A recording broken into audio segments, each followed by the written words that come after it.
This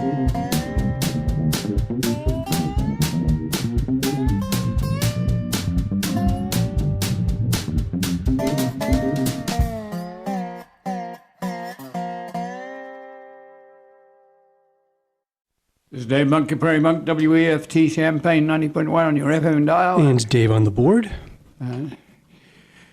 Exciting. This week, the Forest Preserve has been working on the Kickapoo Trail and removing the trees, the invasive trees that have been on the railroad bed that will become the Kickapoo Trail. And they've been working at that and removing the trees. So we'll talk about that later. It is exciting, and there's a groundbreaking today at 3 o'clock, just opposite Aldi's. You go in by going 150 to 130 and just driving in to a circle there that's gives you access, and you'll find people there at 3 o'clock. And the bed is still in action. I have questions about the bed because the bed is a very good bed. I really hope that it doesn't get removed and replaced by chip limestone. If chip limestone needs to go down, I think it needs to go on top of the bed. This was an A-grade bed for an A-grade railroad, and that's part of the advantage of railroad beds is that bicycles can use them on the ballast that exists. No need for redoing the surface, except to just give bicycles a all-weather surface. So we need to know what the next move will be. So certainly the bed is there. In some places it's disturbed because roads have gone across it, and drains have been taken out, but basically the bed is there. It's cheap to work with, and it may be that the plans are designed for ADA access, but there's no reason why a wheelchair can't use that corridor almost as it is. And I don't think the disabled population really feels like they have to go to the 8th floor of a building. It means they need access, but they're not excessive about this. And so I'm looking for some changes of order to get the trail to be narrower and not to disturb that wonderful bed. Okay. After last week, we're doing a lot. A lot of this is local, but it has an application for national and international people who are using railroad beds to have bicycle trails. It's a worldwide movement, and it allows for users to use a corridor that exists, and it allows for that corridor to be there preserved for future use by railroads if necessary. And that is a worldwide phenomenon. So what we're talking about here has applications elsewhere. On Monday night, I stenciled a whole bunch of no trespassing signs because we have a farmer that is over by Weldon who thinks he has the right to dig up a warranty deed, and indeed he can gain that land by adverse possession if we let him do that. So one of the ways of making sure that he knows that we own the land is to put out no trespassing signs that he has to remove in order to plant or to have the crop grow. So quickly stenciled about 30 signs, and two of us went over to Weldon. We had hoped the crop had been delayed for planting by the fact that we've had a lot of rain, well, Reno know that the site had been planted, that we put out the signs and had the help of Karen Spearing, who was a sculptor, and she'd been over there putting in a sculpted piece which was a braided burlap, and she had braided in prairie seeds, and that had been removed in order to get the last soybean crop. And we found it and dragged it back onto the site, which is really ours, and the prairie seed was beginning to grow and germinate. The planted corn seed had only just begun to germinate, so it wasn't, the field wasn't up yet.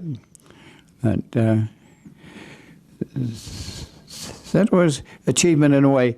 In order to do this sort of work, you have to do what you can, and this particular corridor is a wonderful corridor, and it relates to the corridor that we have, which is the Kickapoo Trail. So I was absolutely delighted to see that the trees had been removed professionally on the Kickapoo Trail, because it starts to indicate that we have a trail, and East Central Illinois has very few trails, and one of them, unfortunately, is being sold up from the Department of Natural Resources to farmers and more corn and soybeans. But that corridor from between Paris and Heavey City or near to Decatur is loaded with prairie.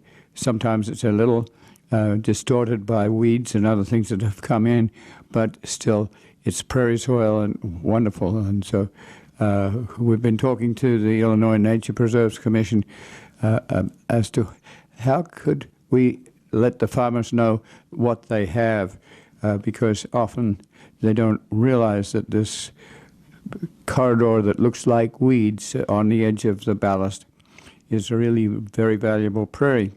And some farmers are attuned to that, and they don't dig up the railroad bed, they keep it. And we applaud that. And a lot of farmers really know about that, and they want their gene pool as well as we do. And it's a prairie ecosystem which runs from Ohio through to even west of the Rocky Mountains and south to Alabama. And it's a huge ecosystem, but it's probably one of the most endangered ecosystems, whether it's in this country or worldwide. It has been utilized because it has got a lot of glaciation. It has been used for corn and soybeans, and before that, cattle. And even west of the Rockies, it's still cattle. So it's a ecosystem that has a wide range of species. To the east, you have ground prairies that might be 10 feet tall. In the west, where there are rain showers, the prairie might only be 2 or 3 inches high. But and there are, within those categories, broad categories, there are individual sites that are niches for plants that find a spot that is suitable for them. So anyway, went to Weldon and made a statement there, and we returned via Farmer City to look at funereal art that is quite elaborate, especially in 1 or 2 cemeteries at Farmer City. Karen is a sculptor, and so these are sculpted pieces, and they're very different from a well, if you look at a cemetery, whether it's old or new, it often includes granite statements, and granite doesn't break down so easily, but the format that is a tree with broken limbs and squirrels and funereal plants like lilies or grapevines or ivy, or there are various symbols there, and it gives you a chance to think about how the gravestone was put together. It's limestone, it's carved limestone, it's vulnerable to acid rain, so the limestone breaks down, whereas the granite is much harder and stays around. But at Farmer City there are funereal chairs, there are funereal trees that are limestone, and often these are visited by funeral directors who know about these things, and monumental masons who work with them. The monumental mason may be established locally, so the funereal trees that are in one cemetery may be different from the funereal trees that are in another different cemetery where there's a different sculptor. They're of a past era, and not everyone appreciates their age, and so modern gravestones are slightly different. Sometimes they're very different. Often sandblasted pictures of the farm or the plain or the tractors or the things that the participants would feel very familiar about. And so we quickly looked at some of those things, came back through Farmer City. From Farmer City to Muhammad, there's very good prairie. It often gets mown too much, and we were looking for hyacinths. There are beds of hyacinths, but we left it a little bit too late because the hyacinths had gone to seed and the prairie had grown up around them, and it was very hard to find them. The golden Alexander was expressing itself early in the spring, and more or less starting to say that this piece of land between the 150 and the railroad is a very valuable piece of prairie. And if we can, we would like to get the Piatt County and DeWitt County to not mow those areas so rigorously that the plants don't get to survive as well.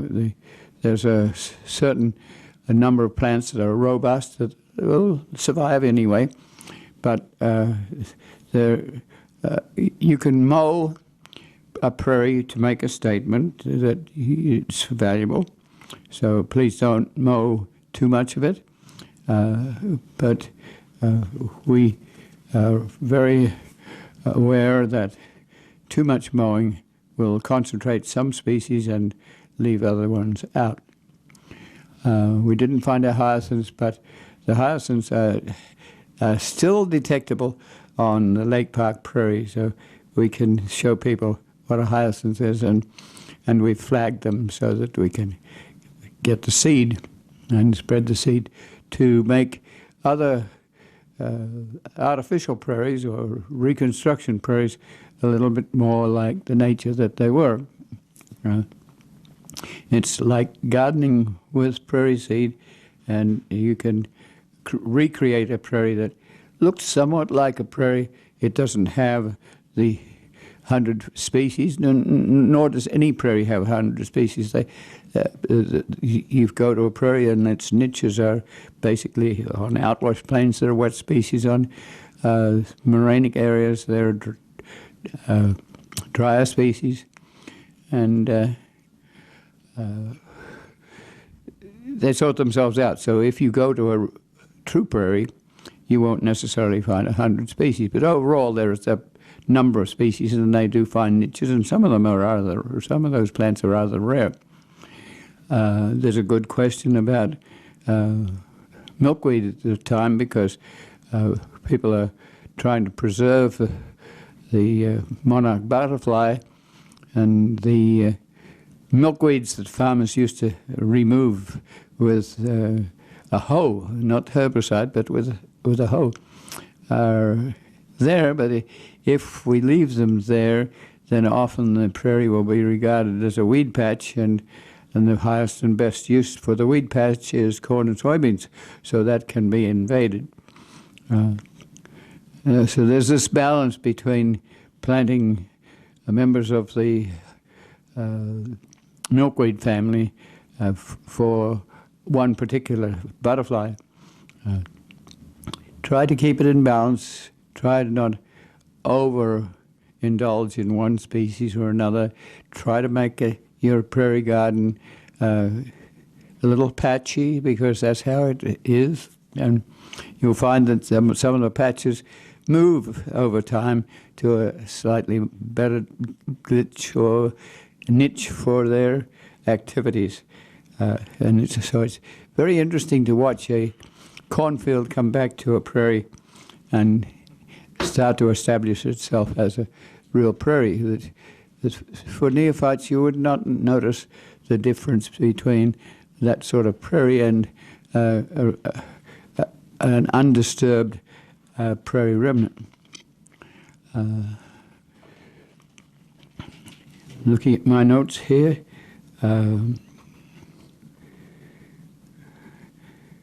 so at Mansfield we were looking at that sort of prairie. We've also been doing things legally. We have to make sure that we have power of attorney for people who take over some of the things that we're doing, and that's essential. Interestingly enough, in this whole process, every once in a while somebody comes and visits the little pocket prairie. And I was taking aluminum cans out of the dumpster, and I see someone peering in our window, and I asked him if he was interested, or I just was communicating with him. It turned out that he was in a band that had come to Champaign from Chicago, and he had a very different background. He liked to see the recycling materials we have in the window, and was curious about that. He'd been out to the pocket prairie and found it interesting. And so anyway, we started to talk. And this is very typical of informal education that we do. So he had a background of being born in Chicago to a Puerto Rican father and a Wisconsin mother, and grew up on the west side of Chicago in kind of a low-income area, which is gradually being gentrified.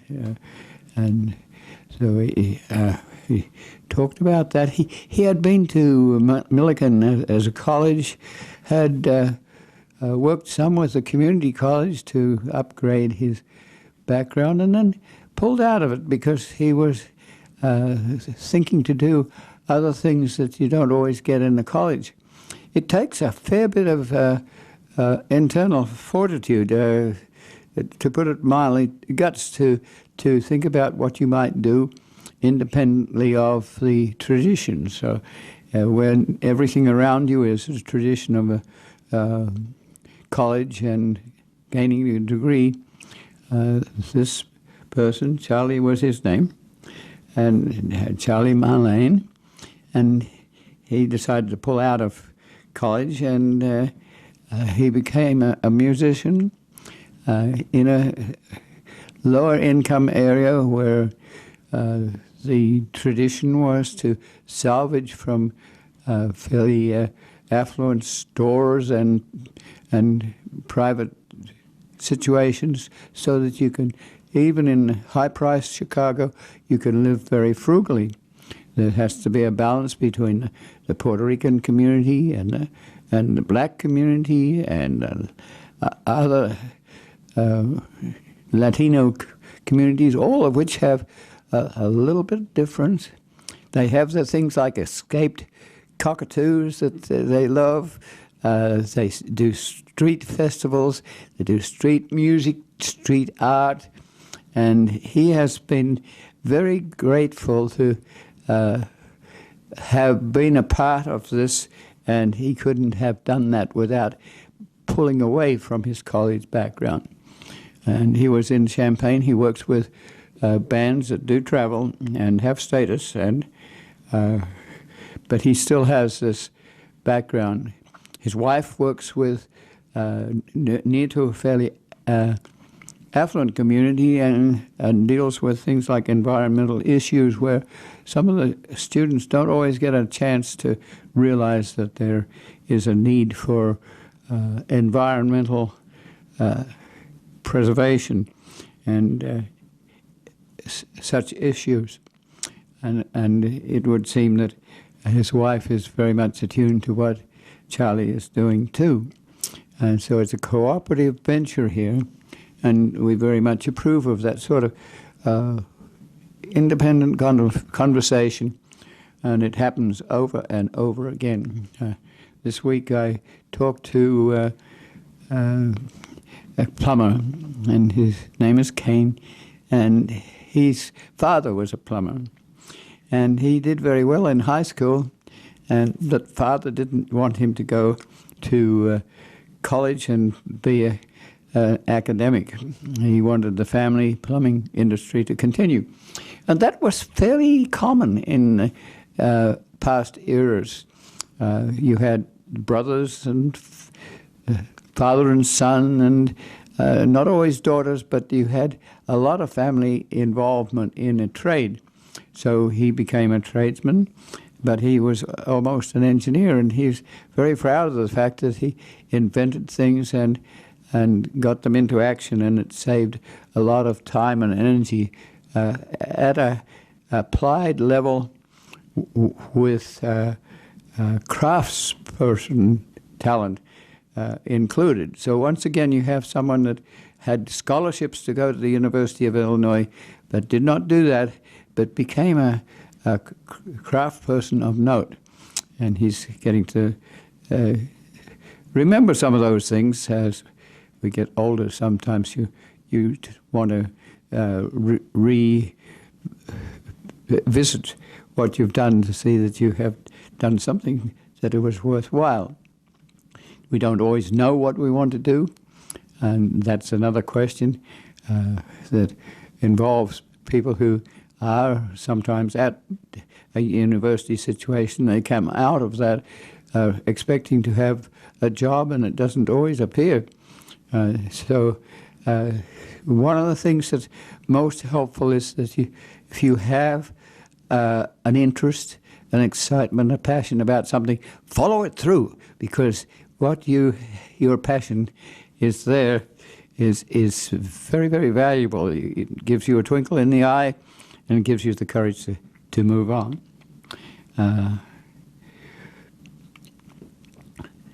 So this week, Friday night, was interesting. The Idea Store has been doing very well, and idea stores across the country are doing well. The Idea Store puts together things that people bring as volunteers. They don't take everything, but they take a lot of materials that students could put together as art, informal art. And they've been expanding, and they've got a new gallery. It's underneath where the store was, and so they're connected. And I took some things there. Some of them are quite unique. I took a window from a boat where you could open the porthole, and it was engineered, but it's the sort of thing that somebody might put into a sculpted piece. I took a few other things too, and boxes. Sometimes the Idea Store likes to take small boxes like spectacle case boxes, but there are thousands of bigger boxes, so they don't take all the boxes that you might take. They don't take boxes that are written on with lots of information, unless sometimes artists will use the information too. But they have lots of feely things. You can have a can full of a certain bolt that is excess and obsolete or something like that, you can put your hand in. You can see little children putting their hand in and get a feeling for what is there. So the Idea Store has done well, and it's associated with the school district of Champaign, Urbana and Champaign, and it's a foundation, and the funds that are obtained from the sale of these items is transferable to the school foundation. And so in the new space, the school foundation will be in the same location. And so over a number of years, this has created an interest and excitement. And on Friday night, there was an open house for a gallery.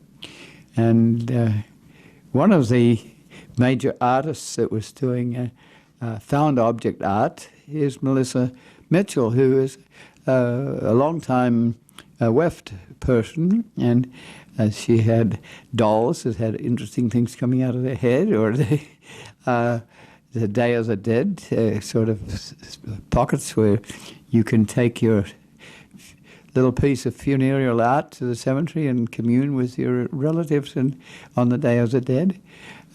We don't always realize, but some of the concrete pathways to a cemetery are where there was a pathway for people to go visit their relatives. We don't do that quite so much anymore, but that is there. And if you're in a Latino situation, then people still do that. They will take their chairs and blankets and pictures and go visit the relatives in the cemetery. And so Melissa has some of that sort of atmosphere. There was a guy from Wisconsin who was doing steel things. He had a unique mosquito. The mosquito is big in Wisconsin. After a while, as the summer goes along, you can be lifted off the ground with a huge mosquito. So he'd done a mosquito and a woodpecker, a steel woodpecker, but it was so nice. And it was on a wooden branch, and those sorts of things were nice. There were people who have done beaded work, Indian-style beaded work, and very, very intricate, and with lots of patience, but an expression of pictorial things happening on a dress front or other hangings.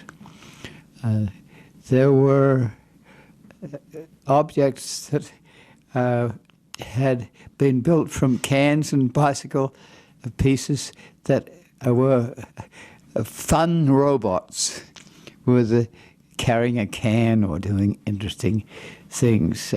There were pictures where art objects were put together, and mainly you were getting a feeling for the imagination that you put into the picture.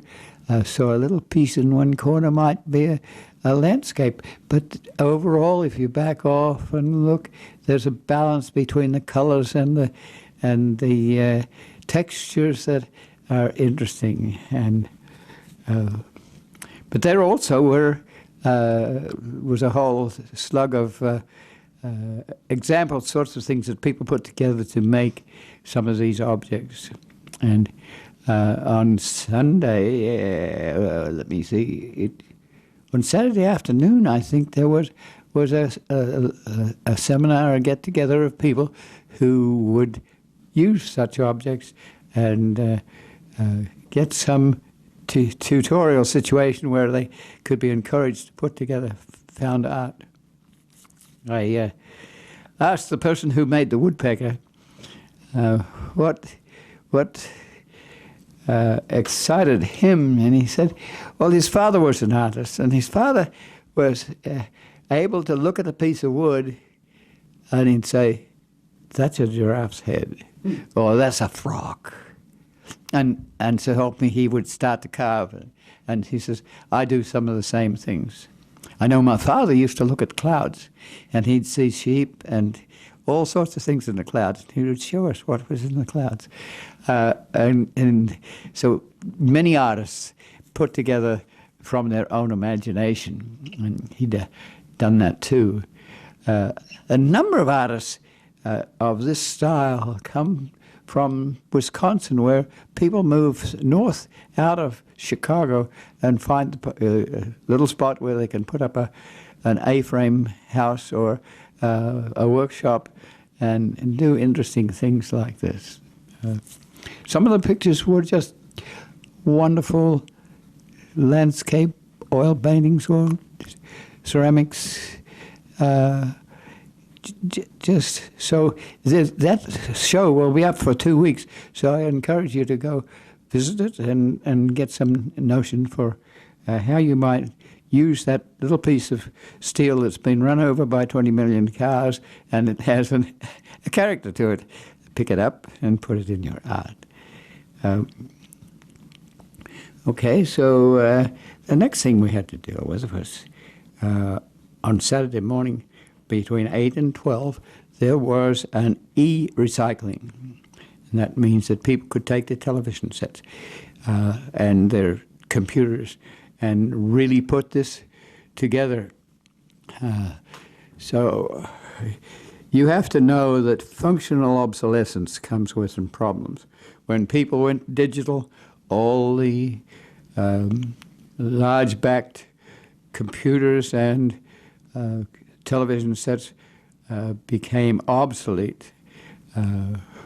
People kept some of them because if you're running on CDs, which is an older, not a CDs, video tapes, you're doing a slightly different frame. You don't have a long and skinny image. You have a shorter and fatter image. So some people have kept their television sets so that they can use the videos that they've put together. Okay.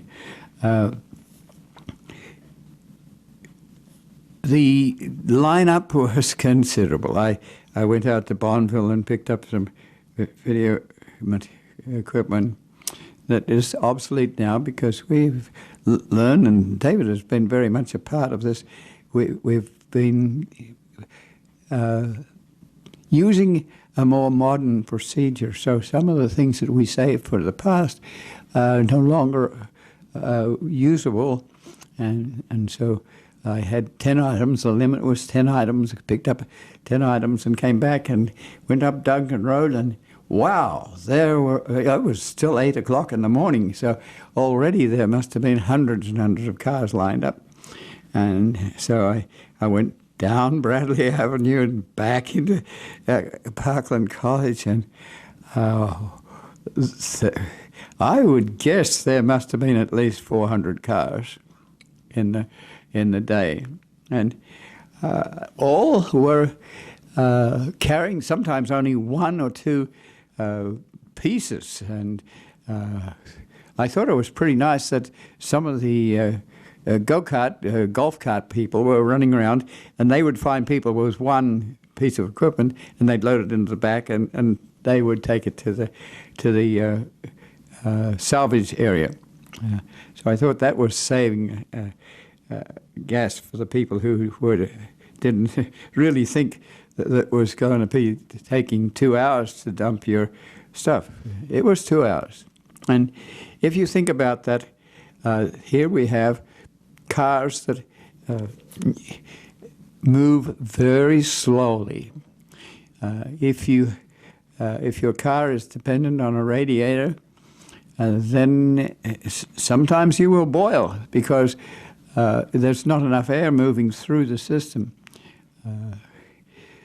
You can stop your car, you can turn it off, and then shortly later you have to start it again. So you can wear your starter out.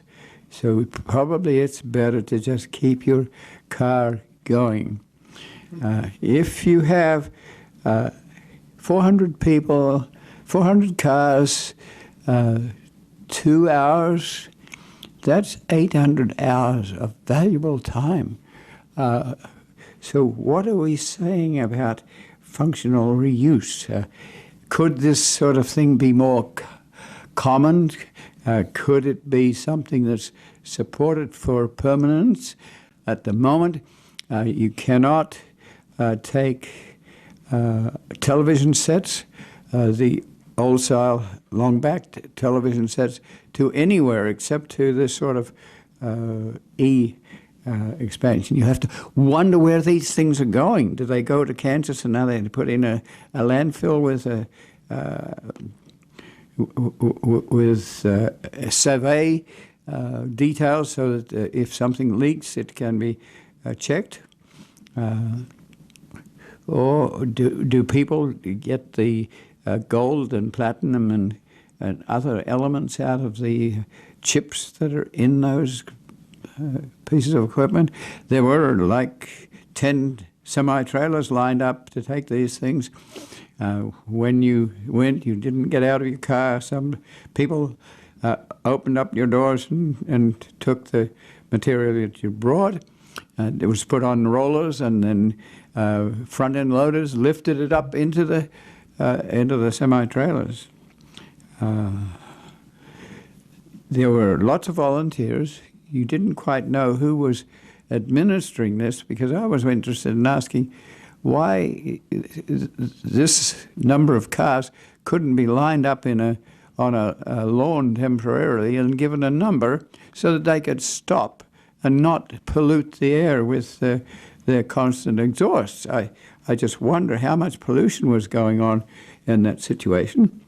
I would gather that at least every car spent a quarter of a gallon of gas doing this, and at $2 a gallon or even more now, there's a couple of $1,000s there in time. If you added up people's time at just $10 an hour, there's $8,000 there. So this is a costly event. How do you suggest that perhaps these cars could be put together on a field and given a number so that they could know that it's going to take 2 hours and go read a book or something, take out your cell phone and play with it or what have you, instead of having to line up on busy streets. But a lot of the area taken for perhaps 3 miles of movement were sort of loops on parking lots in Parkland College.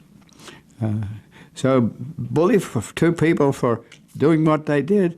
There was another similar event to happen in October. I think it's October the 15th. I don't have the detail.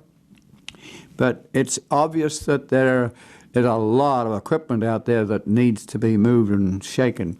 And it's sitting in people's basements or in attics and needs to be moved on. So I really encourage those people that put together that recycling. So the farmers market was going. Kim Campbell, the B-man, came across, and we worked on the building because over the years we've spent most of our time minding rail trails and prairie preservation, and so building has broken down some.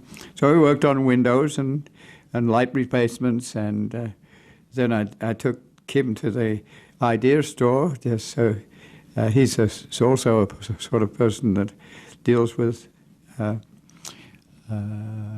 found objects and has a degree from Eastern Illinois University, which is an art degree, because he was involved with this sort of style of thinking. So after that, Kim took me over to Urbana. He'd come up 130 near to Walmart in East Urbana and noticed that there was a big piece of equipment there. And so he went out to check out the Kickapoo Trail before it is subject to a groundbreaking in 3 o'clock tomorrow near to Aldi's, near to East Main Street, where it runs into 150. If you're in doubt, go 150 University Avenue to 150 to 130, which goes south past Walmart. But you don't go far. You just go to the lights, and then turn turn west, and you'll find people there at 3 o'clock this afternoon. I am exceedingly pleased with what has happened. They have brought in a piece of equipment that sort of hugs a tree vertically, and then there's a saw at the bottom that saws that tree off, and you end up with a bundle of trees that can be moved and made into mulch fairly easily. The piece of equipment is probably a very valuable piece of equipment because it has more or less a chainsaw underneath it, and grabs that are almost like you hug the trees, and they are cut off and collected in a bundle. The trees are not that old. They've been invading since the abandonment, so they're not 100-year-old trees. They're just perhaps 20 years old, and you can see that from counting the rings on the growth rings on the trees. So the trail is now available, and wow, the ballast is there, and the ballast is A-grade ballast, and I hope it doesn't get unconsolidated and replaced with soft limestone. I'm looking for that ballast to be used, and I'm looking for a narrow 8-foot trail rather than a 10-foot trail with 2 feet of gravel on either side, because the prairie has moved up onto the prairie in 20 years. And although the trees have been taken out, and that's sort of injured the soil some, the grass is starting to grow in some places, and this deep-rooted prairie will come back if it can be utilized. The whole point of buying up all these old railroad beds is that the ballast where the trains used to run was very good. And this is an A-grade line. It was Conrail, and the ballast is important. And I hope that it doesn't get destroyed.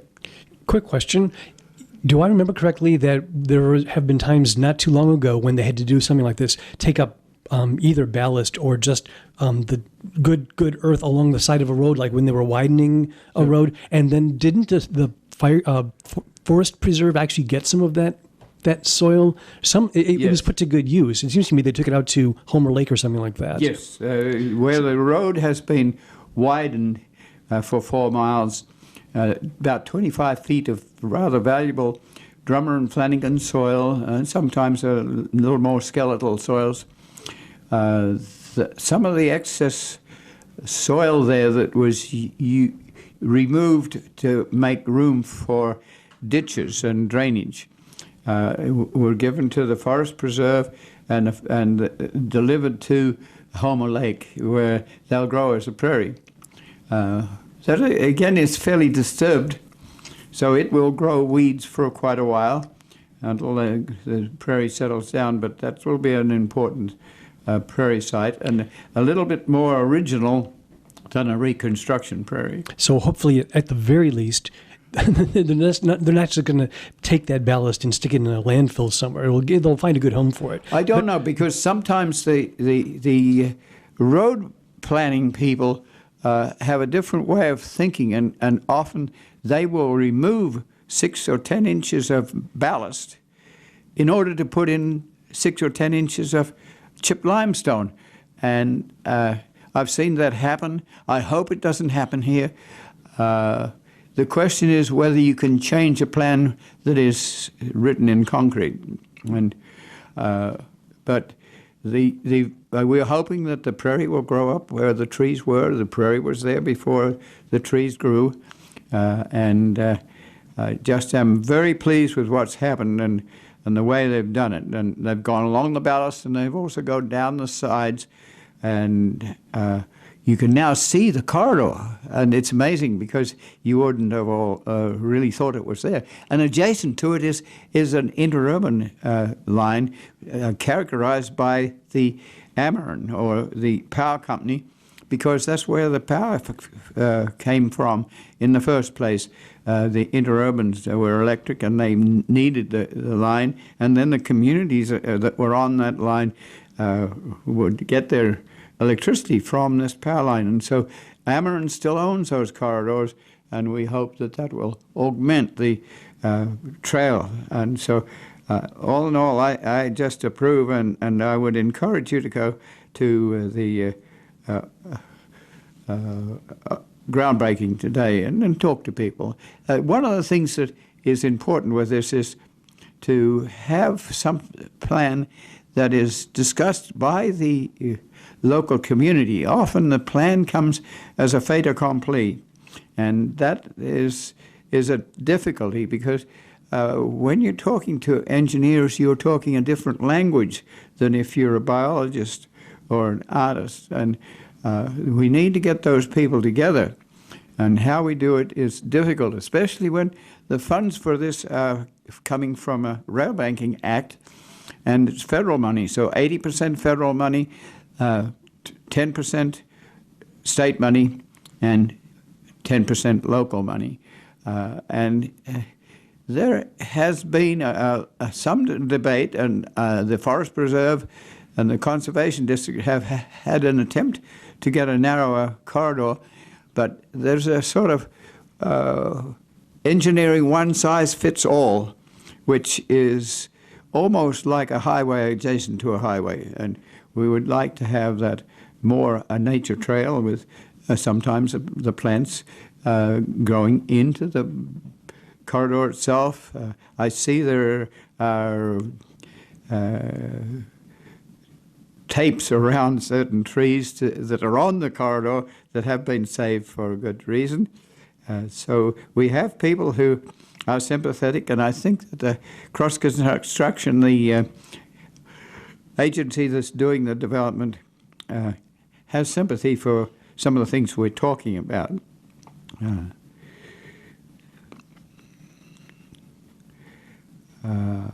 We have to generate an article or a letter of support for Monticello. That comes up fairly quickly. On Monday night at 7 o'clock, there will be a public hearing for applying for a Department of Transport enhancement funding to change chip limestone extension of the Sangamon Bridge Trail, which is very popular. It goes from west side of Monticello near the sewer plant to County Farm Road, which sort of extends into Allerton Park. Well, they've got another mile that goes to Route 47, and that interests us a lot because we hope that eventually the bicycles will get access to Decatur, which is probably 25 miles away. But the old Route 47 parallels Federal Highway 72, where most of the traffic has transferred. So you have a reasonably quiet road. You can put signs for bicycling on it, and you hope that you can educate people to be fairly careful of the bicycle parallels that are on either side. Allerton Park has already done that with its roads, and so you go into Allerton Park carefully, and there are trails for bicycles, and sometimes the bicycles have to be on the real road, and you have to be aware of that. So I will probably be at that meeting in support of the trail extension. We bought the railroad bed largely for that sort of use, but we also preserve the prairie or the bottomland forest on either side of the bed. So it's from County Farm Road to Apple Tree, a new subdivision there. The vegetation is largely bottomland forest or upland forest merging into prairie. The next 4 miles is mainly prairie with invasive olive trees on it that we would like to get rid of, but that 4 miles parallels Allerton Park, and Allerton Park has been interested enough in the endangered species of Massasauga rattlesnakes there that they have put in a mile by 66 feet of cornfield into a reconstruction prairie, which has been growing for about 7 years and has a modest of grasses with a lot of broadleaves in it, perhaps 12 species of broadleaves, and it's beginning to look just like a prairie, and it would, we hope, be attractive to the rattlesnakes that are there. They're very quiet rattlesnakes. They're eastern Massasaugas, and they're part of a total ecosystem, and the ecosystem is doing well. And we have been photographing the plants on the side, phlox and spiderwort and golden Alexander and starry-eyed grass, and we have to work at it, because if we let the autumn olives get too far ahead, they will change the pH of the the pH, the acidity of the corridor. And, 8 minutes. 8 minutes. Okay. We've lost the little clock on the wall. I can't see. But I and a lot of others went to Jerry Brighton's memorial, and that was interesting because we get to know a lot of people, and these are people that commune with each other, and whether it is at church or at the YMCA, or Jerry was a professor of accounting, and just the to hear the accolades for this man who had done a lot to work with the community and oppose things like redlining, which is where you keep white in one area and black in another area, and no in between. He was a friendly soul, and we will miss him, as we miss a lot of the people who have to pass on. And so we are very anxious to talk to people who will be in another community. I talked to Jim Payne's sister-in-law, and the Payne family had been at University High School, and they'd done a lot to bring people together, and that. So we talked. I had the support before we did the Grand Prairie Friends into action. We had spent years working with the Office of Instructional Resources, the environmental studies, the landscape architecture, planning, botany, zoology. We had worked within the framework of the University of Illinois and with the Graduate College Committee on Natural Areas, and we'd set up to try and have some small prairie conferences. We were very aware that prairie didn't have a lot of proponents. It's much easier to hug a tree and preserve a tree and the birds that are in the tree than it is to hug a prairie and get a tick or two or a chigger, or it's a different thing. And so we've over the years worked hard to try and give people an access to that prairie through things like reading the landscape class at Parkland College, and the curriculum lab had been instrumental in supporting us, and that was next to University High School.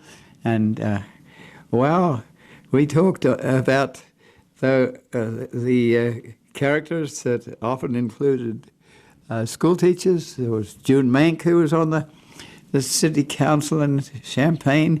She was secretary.